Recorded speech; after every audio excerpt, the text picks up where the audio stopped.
गुरु गरीब नवाज। गुरु की साजी और नवाजी। गुरु प्यारी साध संगत जीओ। सतगुरां दी अपार कृपा रहमत होई है। अपने सवासां नूं सफल करन वास्ते कुछ घड़ियां कुछ पल गुरु साहब जी ने बख्शिश कीते। गुरु साहब जी दी हजूरी अंदर सज के बैठे हाँ। सतगुरु जी दी कृपा रहमत बख्शिश द्वारा जो नाम जपदे ने सिमरन करते ने सतगुरु फरमान करते ने कि सदा वास्ते उस अकाल पुरख परमात्मा नूं भा जांदे ने। क्योंकि आपां शब्द सरवण करते हाँ लख खुशियां पातशाहियां। जे सतगुर नदर करे निमक एक हर नाम दे मेरा मन तन शीतल होए। पातशाह फरमान करते ने आपां सुख ते बड़े मंगते हाँ। अपने अकाल पुरख परमात्मा अगे अरदास करते हाँ बेनती करते हाँ। पर जे किते सतगुर दी नदर हो जावे तो एक सुख नहीं लखां करोड़ां सुख पातशाहियां झोली विच पै जांदियां ने। आखो सतनाम। जे किते मन करके जपिया जावे, जे किसी उस अकाल पुरख परमात्मा नूं याद किया जावे प्यारो, क्योंकि सतगुर जी दी बाणी कह रही है ना लख खुशियां पातशाहियां। फिर सतगुरु जी ने फरमान किया जे सतगुर नदर करे, जे सतगुर नदर करे तो खुशियां भी दे सकता है। क्योंकि सतगुरु जी की मर्जी है। ये अकाल पुरख की आपां प्यारे एक फसल हाँ। ये अकाल पुरख की मर्जी है कि किस तरह आपां नूं रखना है। जे ते नाम जपदे हाँ सिमरन करते हाँ, जे ते सतगुरु की नदर दे विच आए हाँ, फिर सतगुरु जी कहणगे कि लखां खुशियां पातशाहियां इहदी झोली विच पा दईए। क्योंकि एक सिख दा मेन मकसद है अरदास करना।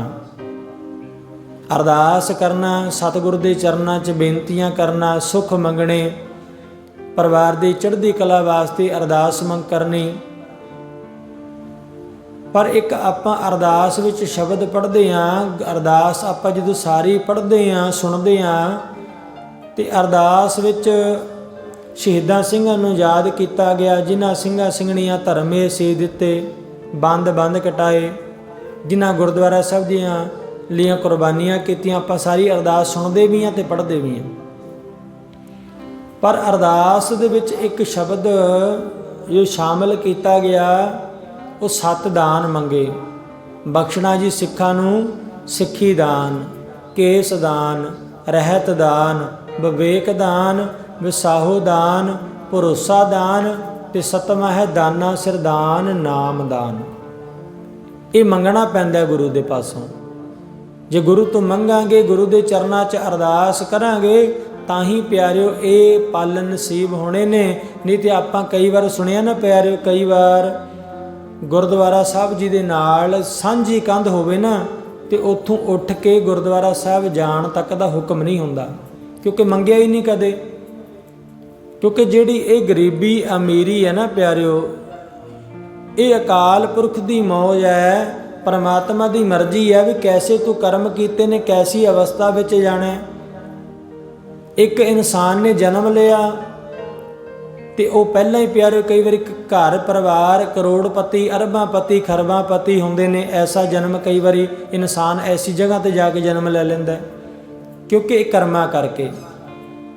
तो कई बार प्यारे एक घर विच दो भरा होण ना, दो परिवार विच दो भरा होण जां दो भैणां होण, है तो एक परिवार है, माँ बाप एक है, पर वो अपने कर्मा करके कोई अमीर बन जाता है तो कोई गरीब रह जाता है।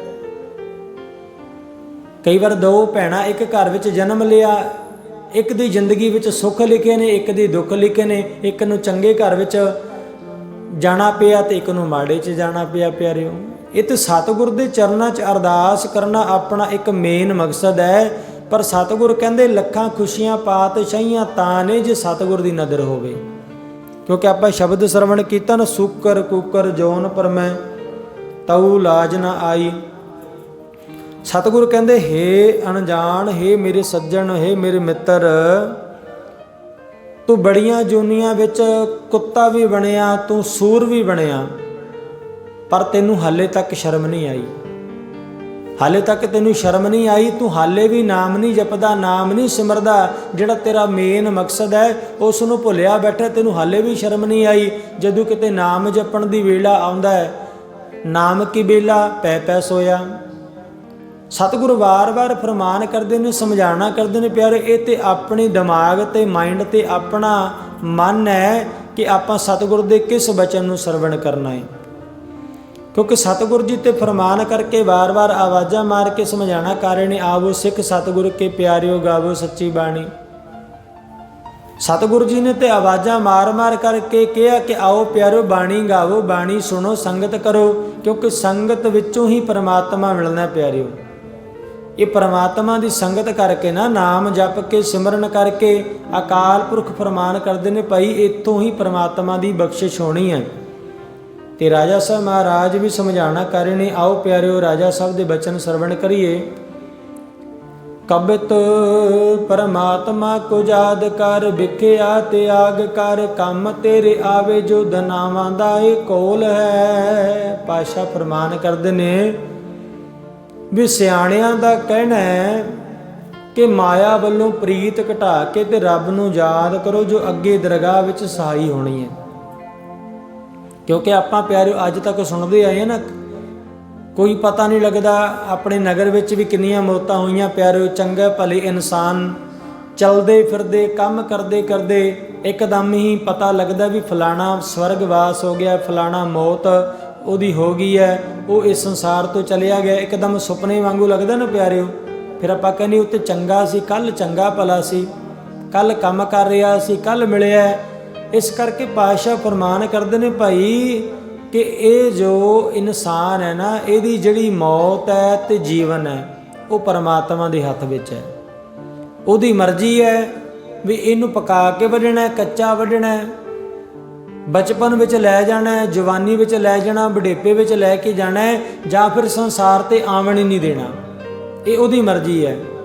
ਕਈ ਐਸੇ ਇਨਸਾਨ ਵੀ ਨੇ ਪਿਆਰਿਓ ਜਿਹੜੇ ਇਸ ਧਰਤੀ ਤੇ ਆਉਂਦੇ ਹੀ ਨਹੀਂ, ਪਹਿਲਾਂ ਹੀ ਕਈ ਵਾਰ ਚਲੇ ਜਾਂਦੇ ਨੇ। ਇਸ ਕਰਕੇ ਰਾਜਾ ਸਾਹਿਬ ਸਮਝਾਣਾ ਕਰ ਰਹੇ ਨੇ, ਭਾਈ ਇਹ ਜਿਹੜੀ ਮਾਇਆ ਹੈ ਨਾ, ਮਾਇਆ ਕੱਲਾ ਧਨ ਨਹੀਂ ਪਿਆਰਿਓ। ਆਪਾਂ ਜਦੋਂ ਮਾਇਆ ਸ਼ਬਦ ਪੜ੍ਹਨੇ, ਇਹਦਾ ਮਤਲਬ ਇਹ ਨਹੀਂ ਵੀ ਕੱਲਾ ਧਨ ਹੈ, ਵੀ ਇਹਨੂੰ ਮਾਇਆ ਕਿਹਾ।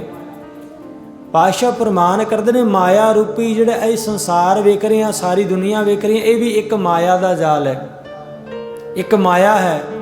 ਇਹ ਮਾਇਆ ਵਿੱਚ ਇਨਸਾਨ ਫਸ ਰਿਹਾ, ਮੋਹਿਤ ਹੋ ਰਿਹਾ, ਕਾਮ ਕ੍ਰੋਧ ਲੋਭ ਮੋਹ ਹੰਕਾਰ ਦੇ ਵਸ ਪੈ ਰਿਹਾ। ਤੇ ਰਾਜਾ ਸਾਹਿਬ ਫਰਮਾਨ ਕਰਦੇ ਨੇ, ਭਾਈ ਇਹ ਮਾਇਆ ਵੱਲੋਂ ਪ੍ਰੀਤ ਘਟਾਣੀ ਪੈਣੀ ਹੈ ਥੋੜੀ ਜੀ। 24 ਘੰਟੇ ਮਾਇਆ ਵਿੱਚ ਹੀ ਆਪਾਂ ਫਸੇ ਹਾਂ ਨਾ। ਪਰਿਵਾਰ ਨੂੰ ਮੋਹ ਕਰਨਾ, ਪਰਿਵਾਰ ਵਾਸਤੇ ਕਾਰਗੁਜ਼ਾਰ ਕਰਨੇ, ਕੰਮ ਕਰਨੇ, ਧੰਦੇ ਕਰਨੇ, ਠੱਗੀਆਂ ਚੋਰੀਆਂ। ਮਿਹਨਤ ਵੀ ਕਈ ਕਰਦੇ ਨੇ ਪਿਆਰੋ, ਸਾਰੇ ਠੱਗੀਆਂ ਚੋਰੀਆਂ ਵਾਲੇ ਨਹੀਂ। ਪਰ ਜਿਹੜੇ ਪਾਤਸ਼ਾਹ ਕਹਿੰਦੇ ਮਿਹਨਤ ਵੀ ਕਰਦੇ ਨੇ 24 ਘੰਟੇ ਪਰਿਵਾਰ ਵਾਸਤੇ, ਦਿਨ ਰਾਤ ਇੱਕ ਕਰਦੇ ਨੇ, ਉਹਨਾਂ ਦਾ ਮੇਨ ਮਕਸਦ ਕੀ ਹੈ ਕਿ ਆਉਣ ਵਾਲੀਆਂ ਪੀੜ੍ਹੀਆਂ ਸੁਖੀ ਹੋ ਜਾਣ, ਸਾਡੇ ਬੱਚਿਆਂ ਦੀ ਜ਼ਿੰਦਗੀ ਬਣ ਜਾਵੇ। ਜੇ ਅਸੀਂ ਗਰੀਬੀ ਵਿੱਚ ਦਿਨ ਕੱਟੇ ਨੇ, ਸਾਡੇ ਬੱਚੇ, ਸਾਡਾ ਪਰਿਵਾਰ ਕਦੇ ਸੁੱਖ ਇਹ ਸਾਰੇ ਆਨੰਦ ਲੈ ਸਕੇ। ਤੇ ਰਾਜਾ ਸਾਹਿਬ ਫਰਮਾਨ ਕਰਦੇ ਨੇ, ਭਾਈ ਠੀਕ ਹੈ ਵੀ ਤੁਸੀਂ ਮੰਨਦੇ ਹੋ ਕਿ ਧਨ ਦੌਲਤ ਜ਼ਰੂਰੀ ਹੈ, ਪਰ ਥੋੜ੍ਹੀ ਇਹਦੇ ਵੱਲੋਂ ਬਿਰਤੀ ਘਟਾ ਕੇ, ਮਾਇਆ ਵੱਲੋਂ ਭਾਵ ਪਰਿਵਾਰ ਵੱਲੋਂ, ਬੱਚਿਆਂ ਵੱਲੋਂ, ਇਸ ਧਨ ਦੌਲਤ ਵੱਲੋਂ, ਸਭ ਵੱਲੋਂ ਥੋੜ੍ਹੀ ਪ੍ਰੀਤ ਘਟਾ ਕੇ ਅਕਾਲ ਪੁਰਖ ਪਰਮਾਤਮਾ ਬਖਸ਼ਿਸ਼ ਕਰਦੇ ਨੇ। ਭਾਈ ਇਹਨਾਂ ਵੱਲੋਂ ਪ੍ਰੀਤ ਥੋੜ੍ਹੀ ਘਟਾ ਕੇ ਕੀ ਕਰਨਾ ਪੈਣਾ ਤੈਨੂੰ? ਥੋੜ੍ਹਾ ਜਿਹਾ ਤੈਨੂੰ ਨਾਮ ਵੱਲ, ਸਿਮਰਨ ਵੱਲ ਧਿਆਨ ਦੇਣਾ ਪੈਣਾ, ਥੋੜ੍ਹੀ ਪ੍ਰੀਤ ਘਟਾ। ਕਿਉਂਕਿ ਇਹ ਜਿਹੜੀ ਪੌੜੀ ਹੈ ਨਾ ਪਿਆਰਿਓ, ਇਹ ਪੌੜੀ ਤੇ ਹੌਲੀ ਹੌਲੀ ਚੜ੍ਹਨਾ ਪੈਂਦਾ, ਹੌਲੀ ਹੌਲੀ ਚੜ੍ਹ ਹੁੰਦਾ। ਜੇ ਕੋਈ ਬੰਦਾ ਕਹੇ ਨਾ ਵੀ ਅੱਜ ਮੈਂ ਪਹਿਲੀ ਕਲਾਸ ਵਿੱਚ ਹਾਂ ਤੇ ਜਾ ਕੇ ਮੈਂ 10th ਕਲਾਸ ਜਾਂ +2 ਦੇ ਪੇਪਰ ਦੇ ਆਵਾਂ, ਐਗਜ਼ਾਮ ਦੇ ਆਵਾਂ, ਨਹੀਂ ਦੇ ਹੋਣੇ ਪਿਆਰਿਓ। ਇਹ ਪੌੜੀ ਦਰ ਪੌੜੀ ਚੜ੍ਹਨਾ ਪੈਣਾ, ਪਹਿਲੀ ਕਲਾਸ, ਦੂਜੀ, ਤੀਜੀ, ਹੌਲੀ ਹੌਲੀ ਜਿਵੇਂ ਟੀਚਰ ਲੈ ਕੇ ਜਾਂਦੇ ਨੇ ਕਲਾਸਾਂ 'ਚ। ਇਸੇ ਤਰ੍ਹਾਂ ਰਾਜਾ ਸਾਹਿਬ ਫਰਮਾਨ ਕਰਦੇ ਨੇ, ਭਾਈ ਇਸ ਵੱਲੋਂ ਥੋੜ੍ਹੀ ਪ੍ਰੀਤ ਘਟਾ ਲੈ ਹਲੇ, ਕਿਉਂਕਿ ਸ਼ੁਰੂਆਤ ਕਰਨੀ ਹੈ। ਤੇ ਪ੍ਰੀਤ ਘਟਾ ਕੇ ਥੋੜ੍ਹੀ ਜੀ ਤੇ ਇਸ ਨਾਮ ਵੱਲ, ਸਿਮਰਨ ਵੱਲ ਤੂੰ ਥੋੜਾ ਧਿਆਨ ਦੇ। ਜੀ 24 ਘੰਟੇ ਹੈ, ਉਹਦੇ ਵਿੱਚੋਂ 1 ਘੜੀ ਦਾ ਸਮਾਂ ਮੰਗ ਰਹੇ ਆਪਾਂ। 24 ਘੰਟਿਆਂ ਵਿੱਚੋਂ ਸਿਰਫ 1 ਘੜੀ ਸਤਿਗੁਰ ਦੇ ਚਰਨਾਂ ਦੇ ਵਿੱਚ ਤੂੰ ਆਪਣਾ ਸਮਾਂ ਬਤੀਤ ਕਰ। ਸਤਿਗੁਰ ਦੇ ਚਰਨਾਂ ਨਾਲ ਪਿਆਰ ਪਾ, ਕਿਉਂਕਿ ਇਹੀ ਤੇਰੇ ਸਹਾਈ ਹੋਵੇਗਾ ਦਰਗਾਹ ਵਿੱਚ ਵੀ ਤੇ ਇਸ ਦੁਨੀਆ ਵਿੱਚ ਵੀ। ਜਦੋਂ ਸੰਸਾਰ ਰੂਪੀ ਦੁਨੀਆ ਤੇਰਾ ਸਾਥ ਛੱਡ ਜਾਵੇਗੀ ਨਾ, ਭੈਣ ਭਰਾ ਸਾਕ ਸੰਬੰਧੀ ਜਦੋਂ ਹੱਥ ਖੜੇ ਕਰ ਜਾਣਗੇ ਵੀ ਹੁਣ ਸਾਡੇ ਤੋਂ ਸਾਂਭਿਆ ਨਹੀਂ ਜਾਣਾ, ਉਦੋਂ ਫਿਰ ਰਾਜਾ ਸਾਹਿਬ ਕਹਿੰਦੇ ਇਹ ਨਾਮ ਜਪਿਆ ਹੋਇਆ, ਸਿਮਰਨ ਕੀਤਾ ਹੋਇਆ, ਇਹ ਸਹਾਇਤਾ ਕਰਦਾ। ਪਿਆਰਿਓ, ਬਾਬਾ ਪ੍ਰੀਤਮ ਦਾਸ ਜੀ ਦੀ ਬਰਸੀ ਦੇ ਦਿਹਾੜੇ ਮਨਾ ਰਹੇ ਨਾ ਪਿਆਰਿਓ ਸੰਗਤਾਂ। ਝੰਗੜਾ ਵਿਖੇ ਤੇ ਦੇਸ਼ਾਂ ਵਿਦੇਸ਼ਾਂ ਵਿੱਚ ਵੀ ਸੰਗਤਾਂ ਉਹਨਾਂ ਦੇ ਦਿਹਾੜੇ ਮਨਾਉਂਦੀਆਂ ਨੇ। ਤੇ ਜਦੋਂ ਸੰਤ ਪ੍ਰੀਤਮ ਦਾਸ ਜੀ ਨਾ ਪਿਆਰੇ, ਜਦੋਂ ਰਾਜਾ ਸਾਹਿਬ ਜੀ ਸਰੀਰ ਕਰਕੇ ਛੱਡ ਕੇ ਚਲੇ ਗਏ ਸੀ, ਜਦੋਂ ਰਾਜਾ ਸਾਹਿਬ ਜੀ ਸਰੀਰ ਕਰਕੇ ਚਲੇ ਗਏ ਸੀ ਨਾ, ਤੇ ਸੰਤ ਪ੍ਰੀਤਮ ਦਾਸ ਜੀ ਨੇ ਉਹਨਾਂ ਦੀ ਸੰਗਤ ਕੀਤੀ ਸੀ, ਨਾਮ ਜਪਿਆ ਸੀ, ਉਹਨਾਂ ਦੇ ਕਹਿਣੇ ਵਿੱਚ ਸੀ, ਉਹਨਾਂ ਦੀਆਂ ਗੱਲਾਂ ਨੂੰ ਫੋਲੋ ਕਰਦੇ ਸੀ, ਮੰਨਦੇ ਸੀ। ਤੇ ਜਦੋਂ ਰਾਜਾ ਸਾਹਿਬ ਸਰੀਰ ਕਰਕੇ ਚਲੇ ਗਏ ਸੀ ਤੇ ਬਾਅਦ ਵਿੱਚ ਸੰਤ ਪ੍ਰੀਤਮ ਦਾਸ ਜੀ ਵੀ ਸਰੀਰ ਕਰਕੇ ਬੜਾ ਜ਼ਿਆਦਾ ਬਿਮਾਰ ਹੋ ਗਏ। ਪਿਆਰੇ, ਸਾਰੇ ਪਿੰਡ ਨੇ, ਨਗਰ ਨਿਵਾਸੀ, ਸਾਰੀਆਂ ਸੰਗਤਾਂ ਇਹੀ ਸਮਝਦੀਆਂ ਸੀ ਵੀ ਹੁਣ ਪ੍ਰੀਤਮ ਦਾਸ ਜੀ ਇੰਨੇ ਬਿਮਾਰ ਹੋ ਚੁੱਕੇ ਨੇ, ਹੁਣ ਇਹਨਾਂ ਦਾ ਅੰਤ ਸਮਾਂ ਆ ਚੁੱਕਿਆ। ਪਿਆਰਿਓ, ਸੰਤ ਪ੍ਰੀਤਮ ਦਾਸ ਜੀ ਜਦੋਂ ਬੜੇ ਬਿਮਾਰ ਹੋਏ ਨਾ ਪਿਆਰਿਓ, ਤੇ ਸੰਗਤਾਂ ਇਹੀ ਸੋਚਦੀਆਂ ਸੀ, ਘਰ ਵਾਲੇ, ਪਰਿਵਾਰ ਵਾਲੇ, ਬਾਬਾ ਸੰਤ ਪ੍ਰੀਤਮ ਦਾਸ ਜੀ, ਉਹਨਾਂ ਨੂੰ ਪਿਆਰਿਓ ਪਿੰਡ ਜਿਹੜੀ ਉਹਨਾਂ ਦੇ ਅਸਥਾਨ ਬਣਿਆ ਨਾ, ਅੱਜ ਵੀ ਸੰਗਤਾਂ ਜਾ ਕੇ ਨਤਮਸਤਕ ਹੁੰਦੀਆਂ ਨੇ। ਲਾਲਾ ਬਲੀ ਜੀ ਦਾ ਅਸਥਾਨ ਬਣਿਆ ਹੋਇਆ, ਉੱਥੇ ਮੰਜਾ ਰੱਖ ਕੇ ਨਾ ਸੰਤ ਪ੍ਰੀਤਮ ਦਾਸ ਜੀ ਦਾ, ਤੇ ਪਰਿਵਾਰ ਵਾਲੇ ਵੀ ਘਰ ਨੂੰ ਮੁੜ ਗਏ ਸੀ। ਉਹ ਕਹਿੰਦੇ ਸੀ ਵੀ ਹੁਣ ਪ੍ਰੀਤਮ ਦਾਸ ਦਾ ਅੰਤ ਸਮਾਂ ਆ ਚੁੱਕਿਆ ਵੀ। ਪਰ ਰਾਜਾ ਸਾਹਿਬ ਜੀ ਦਾ ਨਾਮ ਜਪਿਆ, ਸਿਮਰਨ ਕੀਤਾ ਹੋਇਆ। ਜਿਵੇਂ ਆਪਾਂ ਪੜ੍ਹ ਰਹੇ ਨਾ, ਰਾਜਾ ਸਾਹਿਬ ਦਾ ਬਚਨ ਹੈ ਭਾਈ ਕਿ ਇਹ ਦੁਨੀਆ ਵੱਲੋਂ ਪ੍ਰੀਤ ਘਟਾ ਕੇ ਥੋੜਾ ਨਾਮ ਵੱਲ ਧਿਆਨ ਦਿਓ, ਸਿਮਰਨ ਕਰਿਆ ਕਰੋ, ਨਾਮ ਜਪਿਆ ਹੋਇਆ ਤੁਹਾਡੀ ਸਹਾਇਤਾ ਕਰੇਗਾ। ਇਸ ਕਰਕੇ ਆਪਾਂ ਕਹਿੰਦੇ ਜਦੋਂ ਕਈ ਵਾਰ ਹੱਥ ਪੈਰ ਖੜ ਜਾਣ ਨਾ, ਧੀਆਂ ਪੁੱਤਰ ਭੈਣ ਭਰਾ ਜਵਾਬ ਦੇ ਦੇਣ, ਉਦੋਂ ਇਹ ਨਾਮ ਨੇ ਐਸੀ ਸਹਾਇਤਾ ਕਰਨੀ। ਕਈ ਵਾਰ ਕੋਈ ਰਿਸ਼ਤੇਦਾਰੀ ਐਸਾ ਬੋੜ ਆਉਂਦਾ, ਉਹ ਕਹਿੰਦਾ ਭਾਈ ਨਹੀਂ ਸਾਂਭ ਹੁੰਦਾ, ਲਿਆਓ ਮੈਂ ਆਪਣੇ ਨਾਲ ਲੈ ਜਾਂਦਾ। ਕਈ ਵਾਰ ਧੀਆਂ ਆਪਣੇ ਕੋਲ ਲੈ ਜਾਂਦੀਆਂ ਮਾਂ-ਬਾਪ ਨੂੰ, ਕਈ ਵਾਰ ਪੁੱਤਰ ਨਾ ਸਾਂਭਣ, ਕਈ ਵਾਰ ਇੱਕ ਪੁੱਤ ਨਾ ਸਾਂਭੇ, ਦੂਜਾ ਕਹਿੰਦਾ ਭਾਈ ਤੂੰ ਨਹੀਂ ਸਾਂਭਣਾ, ਲਿਆ ਮੈਂ ਸਾਂਭ ਲੈਣਾ। ਇਹ ਉੱਥੇ ਫਿਰ ਇਹ ਨਾਮ, ਇਹ ਸੰਗਤ, ਇਹ ਪਿਆਰਿਓ ਉੱਥੇ ਜਾ ਕੇ ਕਿਸੇ ਇਨਸਾਨ ਦੇ ਅੰਦਰ, ਹਿਰਦੇ ਅੰਦਰ ਇਹ ਜਿਹੜਾ ਪਿਆਰ ਪੈਦਾ ਹੁੰਦਾ ਨੇ, ਇਹ ਨਾਮ ਕਰਕੇ, ਸੰਗਤ ਕਰਕੇ ਹੈ। ਤੇ ਜਦੋਂ ਪ੍ਰੀਤਮ ਦਾਸ ਜੀ ਕਾਫੀ ਬਿਮਾਰ, ਘਰ ਵਾਲੇ ਵੀ, ਸਾਰੇ ਪਿੰਡ ਵਾਲੇ ਵੀ ਕਹਿਣ ਹੁਣ ਪ੍ਰੀਤਮ ਦਾਸ ਜੀ ਦਾ ਅੰਤ ਸਮੇਂ ਆ ਗਿਆ। ਤੇ ਜਦੋਂ ਮੰਜਾ ਉਸ ਸਥਾਨ ਤੇ ਰੱਖ ਕੇ ਤੇ ਕਈ ਪਰਿਵਾਰ ਦੇ ਮੈਂਬਰ ਵੀ ਪਿਆਰਿਓ ਘਰ ਚਲੇ ਗਏ। ਤੇ ਪ੍ਰੀਤਮ ਦਾਸ ਜੀ ਜਦੋਂ ਪਏ ਸਨ ਨਾ ਪਿਆਰਿਓ, ਤੇ ਕੋਲ ਇੱਕ ਮੱਕੀ ਦਾ ਪ੍ਰਸ਼ਾਦਾ ਸੀ, ਮੰਜੇ ਤੇ ਹੀ ਨਾਲ ਆਪਣੇ ਰੱਖਿਆ ਹੋਇਆ, ਕਿਉਂਕਿ ਇੰਨੀ ਜ਼ਿਆਦਾ ਮਾੜੀ ਹਾਲਤ ਹੋ ਚੁੱਕੀ ਸੀ। ਪਰ ਇਹ ਨਾਮ ਜਪਿਆ, ਸਿਮਰਨ ਕੀਤੀ, ਸੰਗਤ ਕੀਤੀ, ਸਿਮਰਨ ਕੀਤਾ। ਇਹ ਪਿਆਰਿਓ ਉੱਥੇ ਫਿਰ ਜਾ ਕੇ ਸਹਾਇਤਾ ਕਰਨ ਵਾਸਤੇ ਪਹੁੰਚਿਆ। ਤੇ ਜਾ ਕੇ ਫਿਰ ਇੱਕ ਵੇਖਦੇ ਨੇ, ਇੱਕ ਸਾਧੂ ਆਇਆ, ਇੱਕ ਸਾਧੂ ਨੇ ਜਾ ਕੇ ਉੱਥੇ ਜਿਹੜੇ ਅਸਥਾਨ ਬਣਿਆ ਹੋਇਆ ਹੈ ਲਾਲਾ ਬਲੀ ਜੀ ਦਾ, ਉਸ ਸਥਾਨ ਤੇ ਪਰਿਕਰਮਾ ਕਰਕੇ ਨਾ ਪਿਆਰਿਓ, ਤੇ ਜਾ ਕੇ ਪ੍ਰੀਤਮ ਦਾਸ ਜੀ ਨੂੰ ਕਹਿਣ ਲੱਗੇ, ਕਹਿੰਦੇ ਕੁਝ ਛਕਣ ਨੂੰ ਹੈ ਤੇਰੇ ਕੋਲ, ਸਾਨੂੰ ਭੁੱਖ ਲੱਗੀ ਹੈ। ਤੇ ਪ੍ਰੀਤਮ ਦਾਸ ਜੀ ਕਹਿਣ ਲੱਗੇ ਭਾਈ ਵੀ ਛਕਣ ਨੂੰ ਮੇਰੇ ਕੋਲ ਇੱਕ ਪ੍ਰਸ਼ਾਦਾ ਹੈ, ਉਹ ਵੀ ਥੋੜਾ ਪਹਿਲਾਂ ਦਾ ਪਿਆ ਹੋਇਆ ਵੀ ਸੁੱਕਾ ਹੋਇਆ। ਤੇ ਪ੍ਰਸ਼ਾਦਾ ਲਿਆ ਪਿਆਰਿਓ ਪ੍ਰੀਤਮ ਦਾਸ ਜੀ ਤੋਂ ਉਸ ਸਾਧੂ ਨੇ, ਤੇ ਪ੍ਰਸ਼ਾਦਾ ਲੈ ਕੇ ਆਪਣੇ ਹੱਥ 'ਚ ਫੜ ਕੇ ਉਹੀ ਪ੍ਰਸ਼ਾਦਾ ਪ੍ਰੀਤਮ ਦਾਸ ਜੀ ਨੂੰ ਛਕਾ ਦਿੱਤਾ। ਤੇ ਛਕਾ ਕੇ ਤੇ ਜਦੋਂ ਹਲੇ ਪ੍ਰਸ਼ਾਦਾ ਛਕਾਇਆ, ਨਾਲ ਹੀ ਪ੍ਰੀਤਮ ਦਾਸ ਜੀ ਉੱਠ ਕੇ ਬੈਠ ਗਏ ਪਿਆਰਿਓ। ਉਦੋਂ ਉਹਨਾਂ ਨੂੰ ਇਹ ਪਦਵੀ ਨਹੀਂ ਸੀ ਮਿਲੀ ਪਹਿਲਾਂ, ਇੱਕਦਮ ਉੱਠ ਕੇ ਬੈਠ ਗਏ, ਕਿਉਂਕਿ ਨਾਮ ਜਪਿਆ, ਰਾਜਾ ਸਾਹਿਬ ਦੀ ਸੰਗਤ ਕੀਤੀ, ਰਾਜਾ ਸਾਹਿਬ ਦੇ ਦਰਸ਼ਨ ਕੀਤੇ, ਰਾਜਾ ਸਾਹਿਬ ਦੇ ਚਰਨਾਂ 'ਚ ਸੇਵਾ ਕੀਤੀ। ਇਹ ਫਿਰ ਸਹਾਇਤਾ ਕਰਨ ਵਾਸਤੇ ਪਹੁੰਚੀ। ਤੇ ਪ੍ਰੀਤਮ ਦਾਸ ਜੀ ਬਿਲਕੁਲ ਠੀਕ ਹੋ ਗਏ, ਤੰਦਰੁਸਤ ਹੋ ਗਏ, ਤੇ ਦਰਸ਼ਨ ਹੋ ਗਏ। ਤੇ ਰੋਲਾ ਪਾ ਦਿੱਤਾ ਕਿ ਇੱਥੇ ਮਹਾਂਪੁਰਸ਼ਾਂ ਦੇ ਦਰਸ਼ਨ ਹੋ ਗਏ ਨੇ, ਰਾਜਾ ਸਾਹਿਬ ਦੇ ਦਰਸ਼ਨ ਹੋ ਗਏ ਨੇ, ਲਾਲਾ ਬਲੀ ਜੀ ਦੇ ਦਰਸ਼ਨ ਹੋ ਗਏ ਨੇ। ਆਪਾਂ ਗੱਲ ਕਰ ਰਹੇ ਹਾਂ ਕਿ ਰਾਜਾ ਸਾਹਿਬ ਦਾ ਫਰਮਾਨ ਹੈ ਭਾਈ ਵੀ ਇਸ ਮਾਇਆ ਵੱਲੋਂ ਥੋੜੀ ਪ੍ਰੀਤ ਘਟਾ ਕੇ ਜੀ 24 ਘੰਟੇ ਤੋਂ ਪਰਿਵਾਰ ਵਾਸਤੇ ਦਿਨ ਰਾਤ ਇੱਕ ਕਰ ਰਹੇ ਆ ਨਾ, ਉਹਨਾਂ ਵਿੱਚੋਂ ਸਿਰਫ 24 ਮਿੰਟ ਤੂੰ ਆਪਣੇ ਸਰੀਰ ਵਾਸਤੇ ਨਹੀਂ, ਆਪਣੀ ਇਸ ਜਿਹੜੇ ਤੇਰੇ ਅੰਦਰ ਹਿਰਦੇ ਰੂਪੀ ਵਿੱਚ ਇੱਕ ਪੰਛੀ ਹੈ ਨਾ, ਆਤਮਾ ਰੂਪੀ, ਉਹਦੇ ਵਾਸਤੇ 24 ਮਿੰਟ ਕੱਢਿਆ ਕਰ। ਜੇ ਤੂੰ ਆਪਣੇ ਪਰਿਵਾਰ ਨੂੰ ਸੁਖੀ ਵੇਖਣ ਵਾਸਤੇ ਦਿਨ ਰਾਤ ਮਿਹਨਤ ਕਰ ਰਿਹਾ ਨਾ, ਤੇ ਆਪਣੀ ਇਸ ਆਤਮਾ ਨੂੰ ਵੀ ਸੁਖੀ ਬਣਾਉਣਾ ਹੈ। ਇਹ ਆਤਮਾ ਵਾਸਤੇ ਆਪਾਂ ਨੂੰ ਕੀ ਕਰਨਾ ਪੈਣਾ? ਨਾਮ ਜਪਣਾ ਪੈਣਾ, ਸਿਮਰਨ ਕਰਨਾ ਪੈਣਾ। ਤੇ ਰਾਜਾ ਸਾਹਿਬ ਫਰਮਾਨ ਕਰਦੇ ਨੇ, ਕੀਤਾ ਉਹ ਸਮਾਲ ਮੁੜ ਆਸਰੇ ਸਰੀਰ ਜਿਤ, ਲਾਹੋ ਨਹੀਂ ਡੇਰ ਅਬ ਆਏ ਤੇਰੀ ਰੋਲ ਹੈ। ਪਾਤਸ਼ਾਹ ਫਰਮਾਨ ਕਰਦੇ ਨੇ, ਇਹ ਮਨੁੱਖਾ ਜਨਮ ਬਾਜੀ ਜਿੱਤਣ ਦਾ ਵੇਲਾ ਹੈ। ਆਪਾਂ ਪਤਾ ਕੀ ਸੋਚਦੇ ਆ ਕਿ ਇਹ ਜਿਹੜਾ ਜੀਵਨ ਹੈ ਧੀਆਂ ਪੁੱਤਰਾਂ ਦੇ ਕਾਰਜ ਸਵਾਰਨ ਵਾਸਤੇ, ਆਪਾਂ ਸਾਰਾ ਆਪਣਾ ਜਿਹੜਾ ਜੀਵਨ ਹੈ ਨਾ ਇਹੀ ਲਾ ਦਿੰਦੇ ਆ ਵੀ ਸਾਡੇ ਧੀਆਂ ਪੁੱਤਰ ਜਿਹੜੇ ਨੇ ਉਹ ਆਪਣੀ ਜ਼ਿੰਦਗੀ ਵਿੱਚ ਸੈੱਟ ਹੋ ਜਾਣ, ਉਹਨਾਂ ਨੂੰ ਖੁਸ਼ ਕਰੀਏ, ਉਹਨਾਂ ਵਾਸਤੇ ਧਨ ਜੋੜ ਜਾਈਏ, ਦੌਲਤ ਜੋੜ ਜਾਈਏ। ਪਰ ਆਪਣੀ ਇਸ ਆਤਮਾ ਵਾਸਤੇ, ਆਪਣੇ ਇਸ ਜਿਹੜੇ ਮਨੁੱਖਾ ਜਨਮ ਕਾਹਦੇ ਵਾਸਤੇ ਮਿਲਿਆ, ਉਹ ਸਾਰਾ ਸਿਲਸਿਲਾ ਭੁੱਲ ਜਾਂਦੇ ਆ। ਤਾਂ ਕਰਕੇ ਤੇ ਆਪਾਂ ਭਗਵਾਨ ਬਿਲਾਸ ਨਹੀਂ ਪੜ੍ਹਦੇ, ਕਿਉਂਕਿ ਪਤਾ ਵੀ ਰਾਜਾ ਸਾਹਿਬ ਨੇ ਜਿਹੜੀਆਂ ਗੱਲਾਂ ਕੀ ਉਹ ਮੰਨ ਨਹੀਂ ਹੋਣੀਆਂ।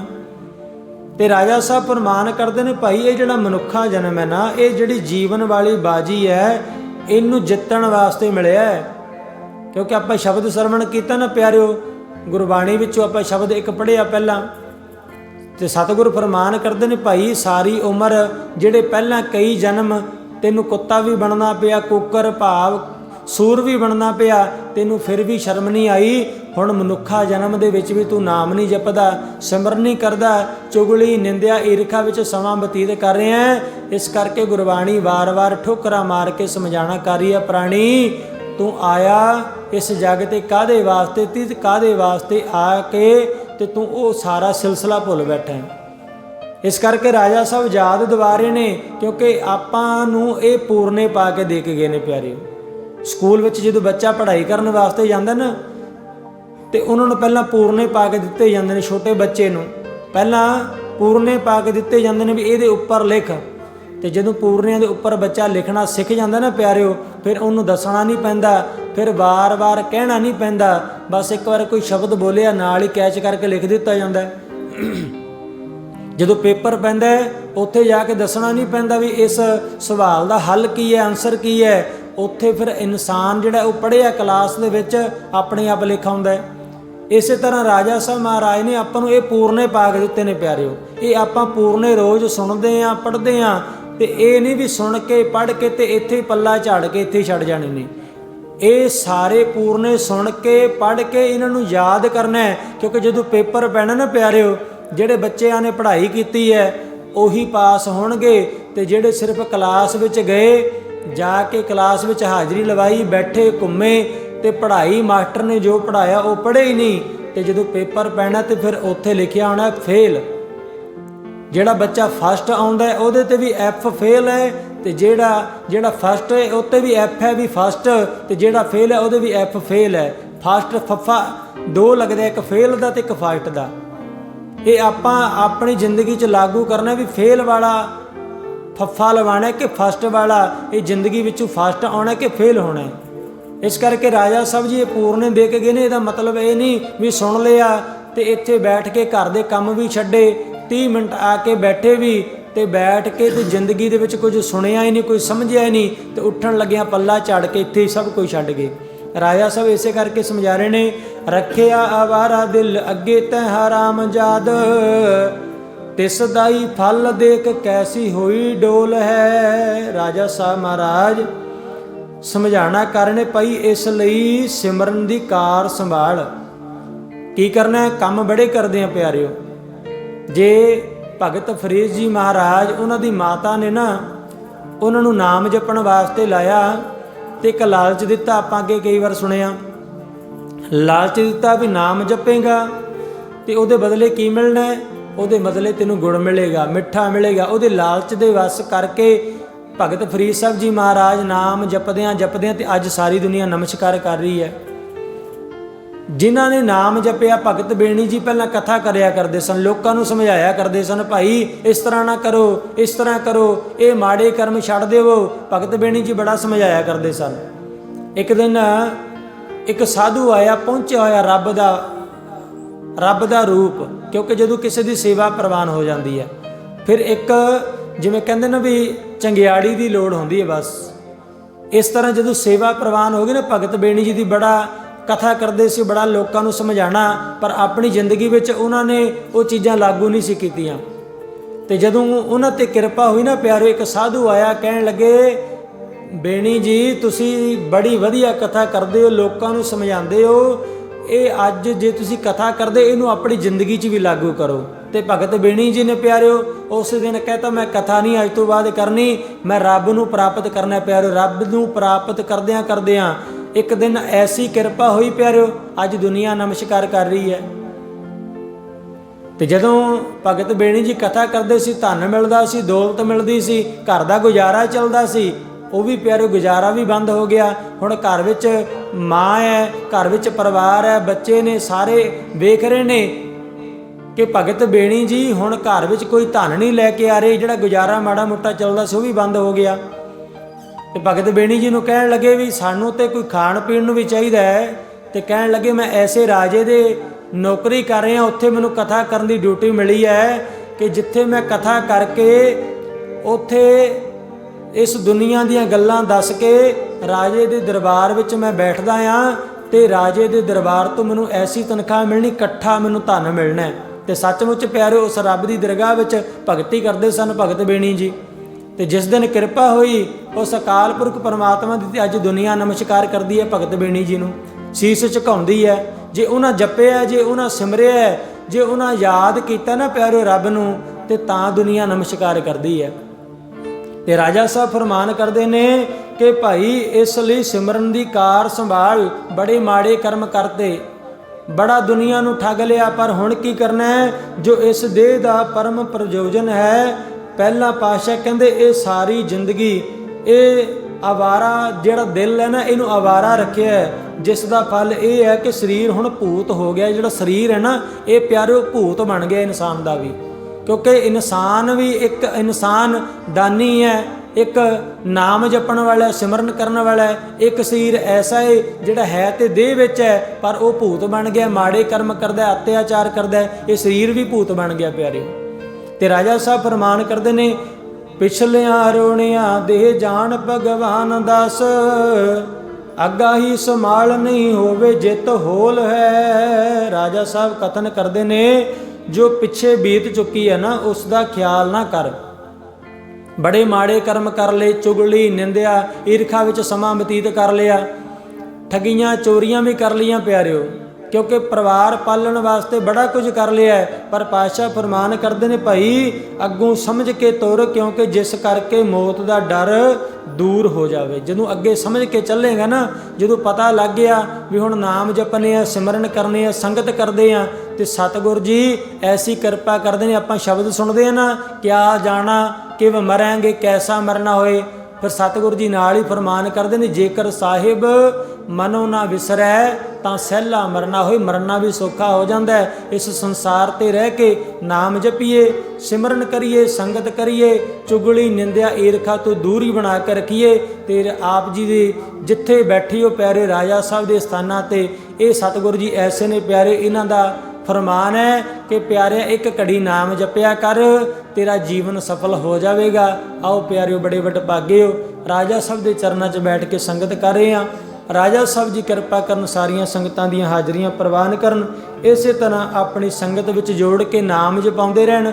ਜਿਹੜੀਆਂ ਘੜੀਆਂ ਲਿਖੀਆਂ ਨੇ ਹਸਪਤਾਲਾਂ ਵਿੱਚ, ਮਾੜੇ ਕਰਮਾਂ ਵਿੱਚ, ਰਾਜਾ ਸਾਹਿਬ ਦੇ ਚਰਨਾਂ 'ਚ ਬੇਨਤੀ ਕਰਿਆ ਕਰੋ ਪਾਤਸ਼ਾਹ ਉਹ ਮਾੜੇ ਕਰਮਾਂ ਤੋਂ ਬਚਾ ਕੇ ਬਸ ਸੰਗਤ ਦੀਆਂ ਘੜੀਆਂ ਲਿਖ ਦਿਓ, ਕਿਉਂਕਿ ਰਾਜਾ ਸਾਹਿਬ ਜੀ ਦੇ ਚਰਨਾਂ 'ਚ ਜੇ ਬੈਠੇ ਆ, ਜੇ ਮੰਗਾਂਗੇ ਤੇ ਤਾਂ ਮਿਲਣਾ ਪਿਆਰਿਓ। ਇਸ ਕਰਕੇ ਮੰਗਿਆ ਕਰੋ कि नाम की दात, सिमरन की दात ये मंगनी पैनी है प्यारिओ। आओ बड़े वडभागे हो, आओ 2 मिनट सतनाम वाहिगुरू का जाप करके नाल ही प्यारिओ समाप्ति है। सारियां संगतां नाल बोलिओ सतनाम वाहिगुरू, सतनाम वाहिगुरू।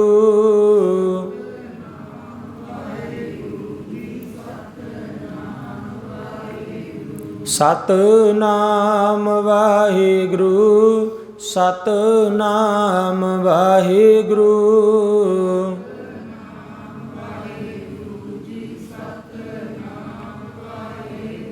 सतनाम वाहिगुरू, ਸਤਿਨਾਮ ਵਾਹਿਗੁਰੂ।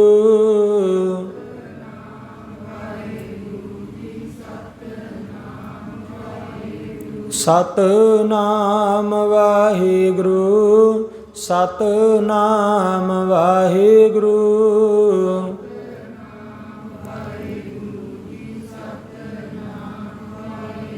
ਸਤਿਨਾਮ ਵਾਹਿਗੁਰੂ, ਸਤਿਨਾਮ ਵਾਹਿਗੁਰੂ।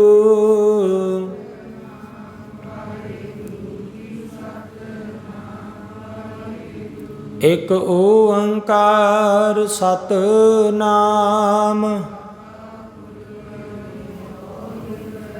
ਅਕਾਲ ਮੂਰਤ ਅਜੂਨੀ ਸੈਭੰ ਗੁਰ ਪ੍ਰਸਾਦ ਜਪ।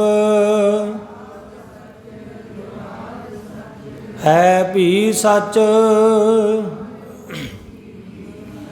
ਇਕ ਓੰਕਾਰ ਸਤਿਨਾਮ। ਅਕਾਲ ਮੂਰਤ ਅਜੂਨੀ ਸੈਭੰ ਗੁਰ ਪ੍ਰਸਾਦ ਜਪ।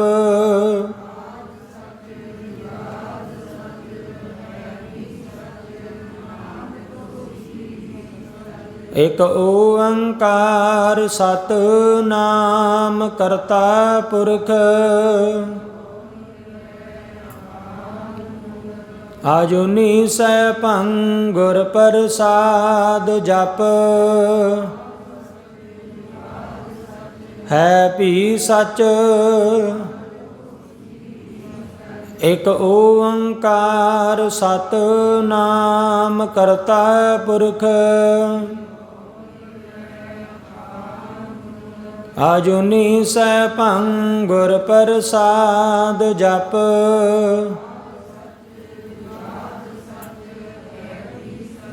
ਨਾਨਕ ਹੋਸੀ। ਆਓ ਪਿਆਰਿਓ, ਇੰਨੀਆਂ ਕੁ ਹਾਜ਼ਰੀਆਂ ਪ੍ਰਵਾਨ ਕਰਨੀਆਂ। ਰਾਜਾ ਸਾਹਿਬ ਕਿਰਪਾ ਕਰਨ। ਜਿਹੜੀਆਂ ਸੰਗਤਾਂ ਸੰਗਤ ਵਿੱਚ ਪਹੁੰਚ ਰਹੀਆਂ ਨੇ, ਰਾਜਾ ਸਾਹਿਬ ਸਭ ਦੇ ਨਾਮ ਜਾਣਦੇ ਨੇ। ਇਹੀ ਅਰਦਾਸ ਹੈ ਕਿ ਧੰਨ ਧੰਨ ਸਾਹਿਬ ਸ੍ਰੀ ਗੁਰੂ ਗ੍ਰੰਥ ਸਾਹਿਬ ਮਹਾਰਾਜ, ਧੰਨ ਧੰਨ ਸ੍ਰੀ ਨਾਭ ਕਮਲ ਰਾਜਾ ਸਾਹਿਬ ਮਹਾਰਾਜ, ਜਿਹੜੀਆਂ ਸੰਗਤਾਂ ਕਥਾ ਵਿੱਚ ਹਾਜ਼ਰੀਆਂ ਪਾ ਰਹੀਆਂ ਨੇ, ਤਿੰਨਾਂ ਦੇ ਪਰਿਵਾਰਾਂ ਨੂੰ ਤੰਦਰੁਸਤੀਆਂ ਬਖਸ਼ਣੀਆਂ, ਮਾੜੇ ਕਰਮਾਂ ਤੋਂ ਬਚਾ ਕੇ ਆਪਣੇ ਚਰਨਾਂ ਨਾਲ ਜੋੜ ਕੇ ਰੱਖਣਾ, ਤੱਤੀਆਂ ਹਵਾਵਾਂ ਤੋਂ ਬਚਾਉਣਾ, ਦੇਸ਼ਾਂ ਵਿਦੇਸ਼ਾਂ ਵਿੱਚ ਸੰਗਤਾਂ ਦੇ ਸੀਸ ਤੇ ਮਿਹਰ ਪਿਆਤ ਰੱਖ ਕੇ ਇਸੇ ਤਰ੍ਹਾਂ ਚਰਨਾਂ ਨਾਲ ਜੋੜ ਕੇ ਰੱਖਣਾ। ਆਓ ਪਿਆਰਿਓ, ਇੰਨੀਆਂ ਕੁ ਹਾਜ਼ਰੀਆਂ ਪ੍ਰਵਾਨ ਕਰਨੀਆਂ। ਗੁਰੂ ਕੇ ਲੰਗਰ ਭਾਈ ਤਿਆਰ ਹਨ, ਲੋੜ ਮੁਤਾਬਕ ਜ਼ਰੂਰ ਛਕ ਕੇ ਜਾਣ ਦੀ ਕਿਰਪਾਲਤਾ ਕਰਨੀ। ਵਾਹਿਗੁਰੂ ਜੀ ਕਾ ਖਾਲਸਾ, ਵਾਹਿਗੁਰੂ ਜੀ ਕੀ ਫਤਿਹ।